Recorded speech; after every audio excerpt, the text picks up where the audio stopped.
Bismillahirrahmanirrahim. Assalamualaikum warahmatullahi taala wabarakatuh. Alhamdulillah, wassalatu wassalamu ala sayyidina wa habibina Muhammadir Rasulillah wa ala alihi wa sahbihi wa man walah, amma ba'd.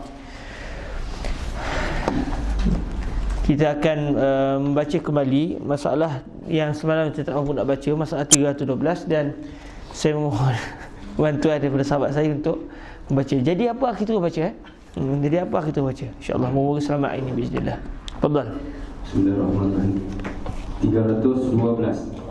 Masalah menyentuh buah flir dan lain daripada zakar. Kata Syafi'i, maka jika seseorang menyentuh ia akan dua buah flirnya, atau dua papan punggurnya, atau dua lututnya, dan tiada menyentuh ia menyentuh ia akan zakarnya adalah wajib atas wuduk. Atasnya tiada wajib atasnya wuduk. Wajib atasnya wuduk. Tiadalah tiadalah. Bukan wajib atasnya wuduk, tiadalah wajib atasnya. Tiadalah wajib atasnya wuduk. Sama ada menyentuh ia akan yang demikian itu daripada orang yang hidup atau orang yang mati. Okey. 313. Masalah menyentuh zakar dan jubur dan farash binatang batalkah wuduk? Kata Syafi'i, jika menyentuh seseorang daripada zakar dan jubur dan farash daripada binatang tiada mewajibkan wuduk, yakni tiada batal wuduk. Dari pihak bahawasanya segala anak Adam itu bagi mereka itu haram. Hurmah. Maknanya tak batal bila kita sentuh kemaluan binatang ni dari pihak mana, dari sudut. Apa hujahnya? Segala anak Adam itu mereka ada hurmah, mereka ada kehormatan. Maknanya kalau kita memegang kemaluan manusia, kita telah mencemarkan kehormatan dia. Maka terasa itu antara sebab ataupun illah mengapa seseorang itu hendaklah berwuduk apabila menyentuh kemaluan, kerana berlaku pencemaran terhadap maruah. Tapi kalau kita pegang kemaluan binatang, kehormatan binatang pun yang akan tercemar. Binatang itu dia tidak ada kehormatan seperti kehormatan manusia. Maka menyentuh kemaluan binatang tidak membawa kepada pembatalan wuduk. Fadhal akhi. Dan atas mereka itu ta'bud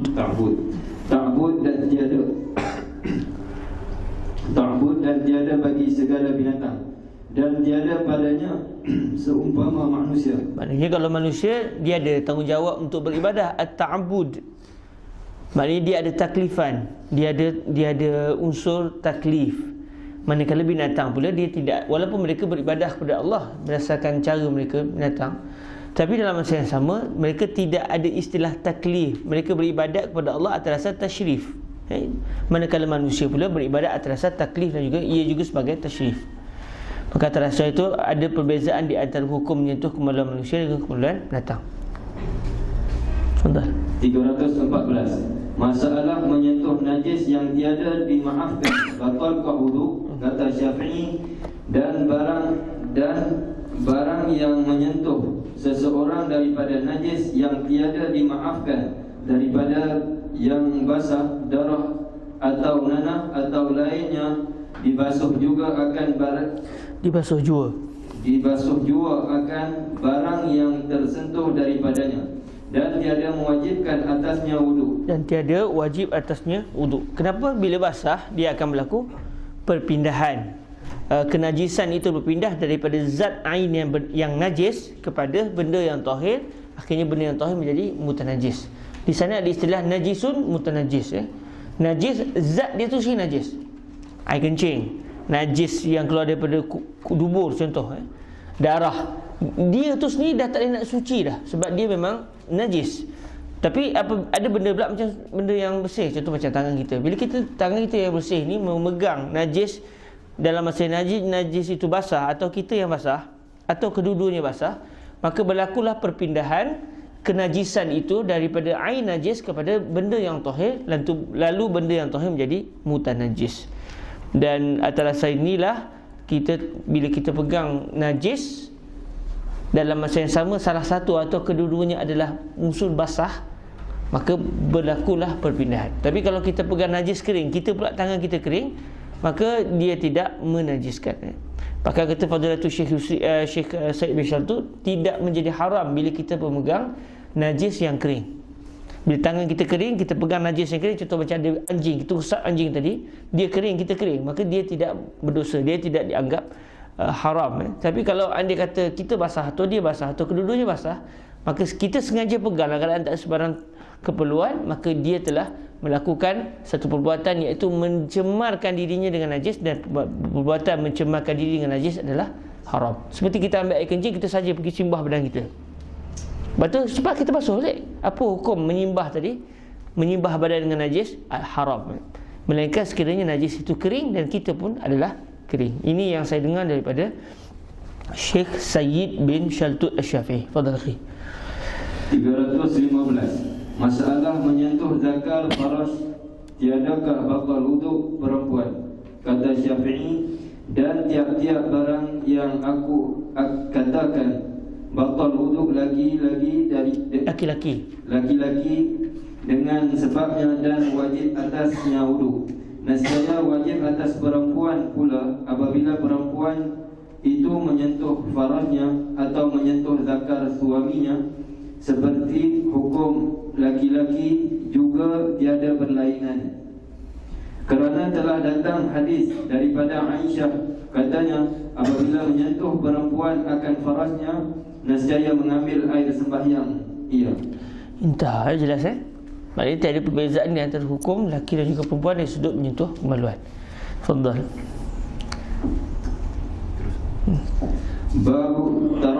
Babu tarkil wudu. Babu tarkil wudu min masil zakar. 316. Meninggalkan mengambil air sembahyang dari sebab menyentuh zakar. Ketahuilah kiranya Ya saudaraku, telah dikeluarkan oleh Tirmizi akan hadis tiada batal air sembahyang dari sebab menyentuh zakar, demikian bunyinya. Okey. Hadisnya berbunyi, kita terlupa nak baca hadis besar tadi ya. Hadisnya berbunyi, saya baca ayat di atas tu Antal bin Ali radhiyallahu ta'ala anhu 'an Nabi sallallahu alaihi wa alihi wasallam qala wa hal huwa illa mudghatun minhu aw bid'atun minhu. Daripada Talq bin Ali radhiyallahu ta'ala anhu, daripada Nabi sallallahu alaihi wa alihi wasallam sabdanya, dan tiadakah ia melainkan seketul daging daripadanya atau segumpal daging daripadanya. Atau di sini adalah syakur rawi maknanya perawi tidak pasti adakah sabdaan Nabi itu adalah wahal huwa illa mudghatun minhu, atau yang Nabi sabdakan adalah wahal huwa illa bid'atun minhu. Dalam keadaan maknanya tak ada sebarang perbezaan, hampir-hampir. Mudghah seketul daging, bid'ah segumpal, satu daging, merujuk kepada kemaluan. Hadis ini ingin menceritakan bahawa memegang kemaluan itu tidak membatalkan wuduk, kerana hakikatnya kemaluan itu adalah salah satu anggota badan. Seumpama kalau kita pegang telinga tak batal wuduk, pegang tangan tak batal wuduk, maka mengapa pegang kemaluan batal wuduk? Ini adalah hadis yang sahih. Seingat saya hadis ini adalah sahih. Namun hadis ini telah dianggap sebagai mansukh, kalau saya tak silapnya, di sisi mazhab al-Imam Asy-Syafi'i. Kita tengok dia punya ucapannya. Boleh saya baca, saya sambung boleh ke akhir mesti terus? Betul. Rasa hati dah kuat ni, tapi tak apa, akhir teruskan. Bacalah hadisnya. Antal bin Ali an Nabi sallallahu alaihi wasallam qala wa hal huwa illa mudghah minhu aw bid'atun minhu. Dan diriwayatkan daripada Talq bin Ali daripada Nabi sallallahu alaihi wasallam sabdanya, dan bukankah zakar itu dan bukankah zakat itu melainkan ialah seketul daging daripada tubuh atau segumpal daging daripadanya. Maka jika sekiranya batal wudu dengan sebab menyentuhnya, nescaya batal pula menyentuh di mana-mana tubuh. Faham Zahir hadisnya menunjukkan tidak batal sebab Nabi ajar kita menggunakan kaedah qiyas. Apa persamaan di antara kemaluan dan juga tangan? Kedua-duanya adalah anggota. Jadi bila sama dari segi keanggotaan itu, mengapa ada hukum khusus pula kepada kemaluan? Ini secara zahirnya. Silakan. Kata Abu Isa, dan pada bab ini ada riwayat daripada Abi Umamah. Dan sungguhnya diriwayatkan daripada ketiadaan seorang daripada sahabat-sahabat Nabi SAW dan setengah daripada at-tabi'in bahawasanya mereka itu tiada memikirkan batal wudu dari sebab menyentuh zakar. Dan ialah pula Ahlul Kufah, dan ialah qaul Ahlul Kufah dan Ibnul Mubarak. Baik, bila dengar kalimat Ahlul Kufah ini, dia akan merujuk kepada mazhab al-Imam Abu Hanifah biasanya. Imam At-Tirmizi jarang menyebut wahwa mazhab ilaihi Abu Hanifah, jarang. Tapi ada juga biasanya disebut Ahlul Kufah. Ahlul Kufah iaitu orang di kawasan Iraq, itu tempat kawasan al-Imam Abu Hanifah An-Nu'man. Okey, jadi bukan sedikit ramai, bukannya sikit yang berkata sebenarnya, bahkan sebenarnya adalah ramai di kalangan para ulama yang berpandangan bahawa tidak batal wuduk dengan sebab penyentuhan seseorang terhadap kemaluan manusia. Silakan. 317 masalah menyentuh zakar terkumpul. Tawajjuh masalah menyentuh zakar terkumpul. Yang pertamanya tujuh, bukan tawajuh, tujuh. Elok. Al-Qari Aqta Al-Ladzi Quri alaihi kazali qata. Fadal, ini tak bergelak biasa-biasa, dia tak nak muncul hati lagi. Sila. Tujuh bukan tawajuh. Masalah menyentuh zakat terkumpul. Yang pertamanya telah bersalah-salahan ulama pada masalah ini atas 4 qaul. Pertama, tiada batal wuduk menyentuh zakar. Kedua, batal wuduk menyentuhnya. Ketiga, sunat mengambil wuduk dengan menyentuhnya. Keempat, wajib atasnya wuduk jika disentuhnya dengan ingin. Yang keduanya, pada menguatkan segala qaul yang 4 itu. Adapun qaul yang mengatakan tiada batal wuduk dengan sebab menyentuh zakar itu, maka berpegang ia dengan hadis qiyas Qais bin Talq. Hadis Qais bin Talq di dalam masalah 216 tadi, dan kerana bahawasanya ialah satu anggota daripada badan, maka tiadalah wajib dengan sebab menyentuhnya seperti hukum sekalian badan juga. Dan adapun orang sebentar. Bukan 200 tu sepatutnya 316 Sebab masalah 216, kita tengok balik masalah 216, bukan masalah berkaitan dengan menyentuh kemaluan. Membuang air-air dengan sebab was-was di hadis. Maknanya nombor 2 tu sepatutnya bukan nombor 2 tu, patutnya adalah 316.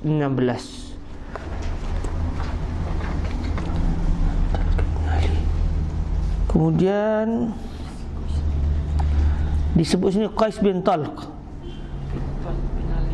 dalam keadaan hadis ini adalah hadis yang diriwayatkan oleh Talq bin Ali. Tapi kena cek juga, takut sanad hadis tu daripada anak Talq bin Ali, daripada bapanya. Dia kena cek balik sanad ni. Siapa ada bawa Sunan At-Tirmizi jilid 1? Ada siapa yang bawa Sunan At-Tirmizi? Lepas ni kita kena bawa lah satu Sunan At-Tirmizi standby kat sini. Ada jilid 1. Fadal, ahlan barakallahu fikum. Kita tengok sekejap. Alhamdulillah hari ni nampak lebih ceria. Ya Rabbi, semalam saya mohon maaf atas apa yang berlaku. Ini juzuk yang ketiga ke?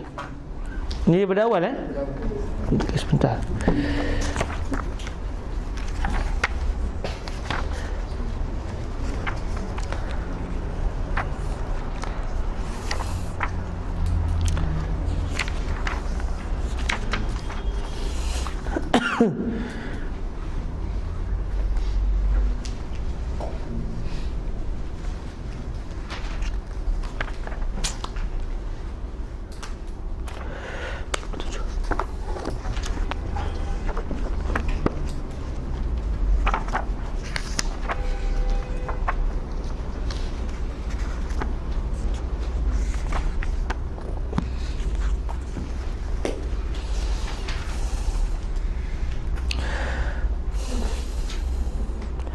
Abdullah bin Badr an Qais bin Talq an Qais bin Talq bin Ali huwa al-Hanafi an abihi an Nuh. Ya, antara benda yang kita dapat belajar sebenarnya, kalau contoh kita dapat macam salah kan, jangan cepat salahkan. Sebab takut kita terlalu cepat dalam keadaan tidak murajaah. Cuma tak ada masalah, ada nilai daya untuk mengkritik. Tapi mengkritik dalam keadaan sebagai orang kata apa, mukaddimah. Sebelum kita berusaha mencari, dengan keadaan kita sedaya upaya cuba pastikan ucapan itu adalah tidak salah. Sebab i'malul kalam aula min ihmalihi. Tengok macam dalam tadi, kalau kita tengok Syahid Al-Marwi sebab apa? Maka berpegang ia dengan hadis Qais bin Talq dalam masalah 216. 216 tu maknanya zahirnya masalah itulah. Tapi tak mustahil, maknanya sebenarnya nak tulis 2, tapi ketika cetak tertulis nak tulis 316 tapi tertulis 216. Kemudian disebut hadis Qais bin Talq, sedangkan dalam kitab kita hadis ini diriwayatkan oleh Talq bin Ali. Jadi mungkin kita nampak salah ni, patutnya tulis Talq bin Ali tetapi tertulis apa namanya Qais bin Talq. Tapi kalau kita cek balik dalam Sunan At-Tirmizi disebut hadis ni sanadnya wa anhu bihi qala haddatsana Hannadun qala haddatsana Mulazim ibnu Amr an Abdullah ibni Badr an Qais ibni Talq ibni Ali huwa al-Hanafiyu an abihi. Maksud dia abi dia siapa? Talq ibn Ali anin Nabi sallallahu alaihi wa alihi wasallam. Maknanya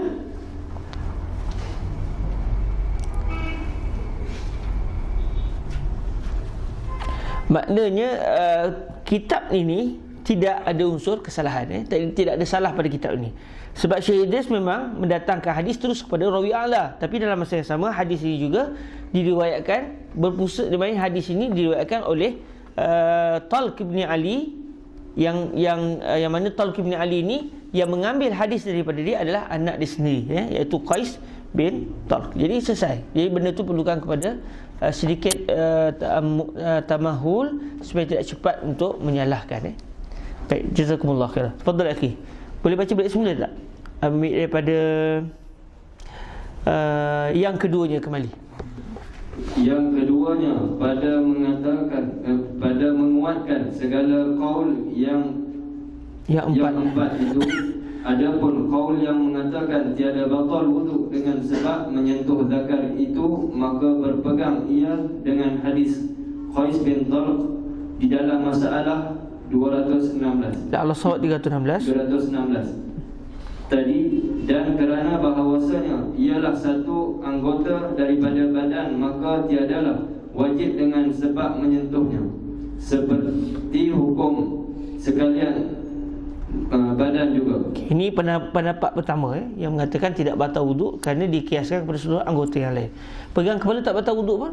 Kenapa nak pegang kepala batal wuduk sedangkan kesemua ini adalah anggota badan? Okey, fadhal. Dan adapun orang yang berkata batal wuduk dengan sebab menyentuh zakar itu dengan berpegang kepada hadis Basrah di dalam masalah 309. Ya, sebentar, kita tengok jap. Busrah, bukan Basrah. Busrah.